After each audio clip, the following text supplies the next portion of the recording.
안녕하세요. 아름다운 피부의 기초를 만들어가는 닥터비에스 피부과 전문의 김병수입니다. 요즘 개성 있는 외모가 중요시되면서 타투가 하나의 패션 트렌드로 자리 잡았는데요. 현재 대한민국에 문신을 한 인구가 1,300만 명이라고 합니다. 어마어마한 숫자인데요. 가볍게는 눈썹이나 아이라인 문신, 부족한 머리 숱을 보완하는 일명 SMP 두피 문신부터 흉터나 점을 커버하기 위한 문신, 팔다리나 몸 전체의 큰 문신들까지 문신을 하는 이유나 종류도 다양한데요. 반면에 그만큼 문신을 지우고 싶어하는 분들도 많습니다. 이런 분들을 위해 오늘은 문신 제거 방법에 대해서 말씀드리겠습니다. 문신은 미세한 바늘을 피부에 찔러서 피부 진피층 깊은 곳에 잉크를 주입하는 것입니다. 이때 우리 몸은 이 잉크를 이물질로 인식하게 되는데요. 이 입자를 제거하기 위해 우리 몸은 대식세포라는 청소부를 이용해서 이 입자를 삼키게 됩니다. 삼켜진 작은 입자들은 림프 순환을 통해 청소되어 없어지게 되고, 큰 입자들은 대식세포가 잉크를 삼킨 뒤 소화하지 못한 채 그 자리에 머물게 되면서 피부에 영구적으로 문신이 남게 됩니다. 문신 제거의 원리를 설명드리겠습니다. 문신 제거에서 가장 중요한 원칙은 흉터가 최대한 생기지 않게 치료하는 것입니다. 그러기 위해서 시술의 강약 조절을 잘 해야 하며 시술 간격을 너무 타이트하게 잡지 않는 것이 중요합니다. 문신 제거는 진피에 남아있는 큰 문신 입자들을 레이저로 잘게 부숴서 우리 몸의 면역 기능으로 림프 순환을 통해 없애는 것입니다. 면역 기능으로 제거되는 시간이 4주 이상 걸리기 때문에 문신 제거 간격도 4주에서 8주를 두고 시행합니다. 한 번에 강하게 치료해서 많이 파괴하면 좋겠지만 강한 에너지가 들어갔을 때에는 문신 입자들이 주변 정상 피부에도 강한 손상을 줘 흉터가 발생할 가능성이 높습니다. 또한 문신 입자 주변은 이미 문신을 할 때 흉터가 많이 발생한 상태입니다. 과거에는 1064 나노미터 파장의 나노초 레이저를 사용했습니다. 이때는 흉터가 생기는 경우가 많았습니다. 하지만 지금은 피코 레이저를 사용해서 매우 효과적으로 치료를 할 수 있게 되었습니다. 피코 레이저는 더 짧은 시간에 많은 에너지를 전달할 수 있고 포토메카니컬, 즉 기계적으로 잉크 입자를 부수는 원리를 이용합니다.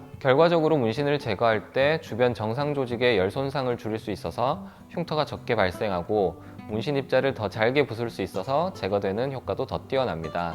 문신의 색에 따라 사용하는 레이저의 파장을 다르게 해야 됩니다. 1064 나노미터 파장으로 검정색을 치료하고 532 나노미터 파장으로 빨강, 노랑, 주황 계열의 색을, 730 나노미터 파장으로 파랑, 초록 계열의 색을 치료합니다. 특히 저희 병원에서 사용하는 레이저는 3가지 파장이 다 있어서 검정뿐만 아니라 컬러 문신에서도 매우 효과적입니다. 다음은 시술 시기 및 횟수입니다. 시술 시기는 간혹 문신을 하자마자 후회돼서 제거하고 싶어 하시는 분들이 있는데 그것은 추천드리지 않습니다. 문신 시술 직후는 표피의 잉크 입자는 탈락되고 진피에 있는 입자들은 일부 대식세포에 의해 림프 순환으로 없어지면서 자연스럽게 옅어지는 과정이 있습니다. 이 과정이 지난 뒤 치료를 해야 치료의 횟수를 줄일 수 있고 부작용 가능성도 더 낮출 수 있습니다. 적어도 2-3개월이 지난 뒤 치료하시기를 권유드립니다. 다음은 치료 횟수입니다. 치료는 적어도 1년 이상 걸린다고 생각해야 됩니다. 모두 지우는데 적어도 5에서 10회 이상이 걸리기 때문입니다. 문신 제거를 3-4주에 한 번씩 하면 더 효과적이지 않을까 하는 분들이 있으신데 치료를 더 자주 한다고 더 빨리 빠지지는 않습니다. 레이저 치료를 하는 건 입자를 잘게 부수는 것이고 이때 바로 사라지는 것이 아닙니다. 잉크 입자가 피부에서 면역 반응을 통해 빠져나가는 걸 기다리는 시간이 필요합니다. 이 시간이 중요합니다.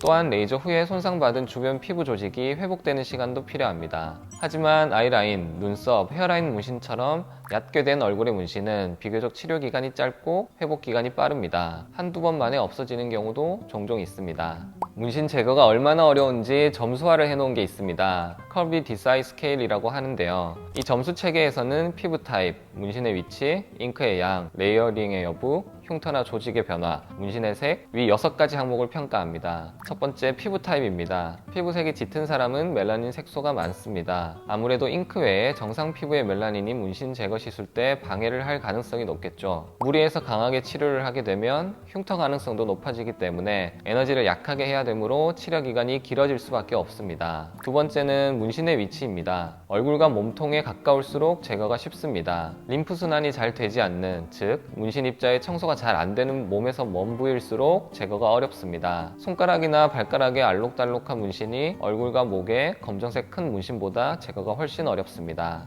세 번째, 네 번째는 잉크의 양과 레이어링의 여부입니다. 잉크의 양이 많을수록, 그리고 한 번 한 문신에 레이어링을 하는 경우에도 제거하는 데 오래 걸립니다. 색소의 양뿐만 아니라 미세한 흉터가 더 발생했기 때문입니다. 또한 문신이 매우 정교하고 그림같이 섬세하게 된 경우 제거가 힘든 경우가 많습니다. 다섯 번째로 흉터나 조직의 변화입니다. 만졌을 때 울퉁불퉁한 경우가 있는데요. 잉크 양이 많은 것일 수도 있지만 흉터 조직이 생긴 것이라 볼 수도 있습니다. 이러한 경우 입자가 깨져도 청소가 잘 되지 않기 때문에 제거가 더 어렵습니다. 여섯 번째로 문신의 색이 다양할수록 또 제거가 어렵습니다. 이미 문신을 할 때 흉터가 발생했고 제거하는 과정에서도 주변 조직에 손상을 주기 때문에 흉터가 발생할 가능성이 있습니다. 따라서 문신이 제거가 된 뒤에도 흔적이 보일 수 있습니다. 이를 최소화하는 게 문신 제거할 때의 목표입니다. 완벽하게 원래 피부로 돌아가려면 문신을 다 제거한 이후 흉터나 색소 침착 치료가 필요할 수 있습니다. 시술 직후 하얀색 버블이 생기는데 이는 시간이 지나면 바로 돌아오며 의사 선생님들마다 다양한 시술 테크닉을 사용하십니다. 저는 한 번 시술 시 많은 에너지가 들어가서 부작용이 생길 가능성이 높아지는 것을 최소화하며 치료하고 있습니다. 다음은 부작용에 대한 내용입니다. 첫 번째로 통증입니다. 다들 통증 걱정이 가장 많으실 텐데요. 보통 연고 마취와 쿨링은 기본으로 하고 필요한 경우 주사 마취, 그리고 신경 마취 등 다양한 방법을 사용하면 대부분 잘 조절이 됩니다. 두 번째로는 흉터입니다. 켈로이드나 비대성 흉터가 잘 생기는 체질인 경우 또는 너무 강하게 치료하는 경우 흉터가 생길 가능성이 높습니다. 또한 치료 후 집에서 관리를 잘 하지 못하는 경우에도 흉터가 생길 수 있습니다. 최근에는 피코 레이저로 흉터 발생 가능성을 많이 낮출 수 있습니다. 세 번째로 알러지와 감염입니다. 붉은색 문신은 포함된 성분 때문에 특히 알러지가 잘 생깁니다. 시술할 때도 잘 생기고 제거할 때도 잘 생깁니다. 붉고 간지럽거나 아프고 진물이 나는 경우 병원에서 약 처방이 필요할 수 있습니다. 네 번째로 털이 빠지는 경우입니다. 눈썹이나 아이라인 시술 시 털이 영구적으로 없어지는 경우는 거의 없습니다. 하지만 부분적으로 일시적으로 희게 된 뒤 다시 돌아오는 경우가 있을 수도 있습니다. 다섯 번째로는 색소 침착입니다. 문신의 잉크가 파괴되면서 주변 조직에 염증 반응이 일어나게 됩니다. 햇볕에 많이 노출이 될 경우 색소 침착이 와서 또 치료가 필요할 수 있습니다. 문신 제거는 시간이 오래 걸릴 뿐만 아니라 통증이나 흉터 등 고려해야 될 점이 많습니다. 따라서 문신은 하는 것뿐만 아니라 제거하는 것도 신중하게 결정하셔야 합니다. 현재 문신 제거를 고민 중이신 분들은 앞서 말씀드린 여러 가지 내용들을 충분히 인지하신 뒤에 가까운 피부과 전문의 병원에서 상담을 꼭 받아보시기 바랍니다. 이상 닥터비에스 피부과 전문의 김병수였습니다. 감사합니다.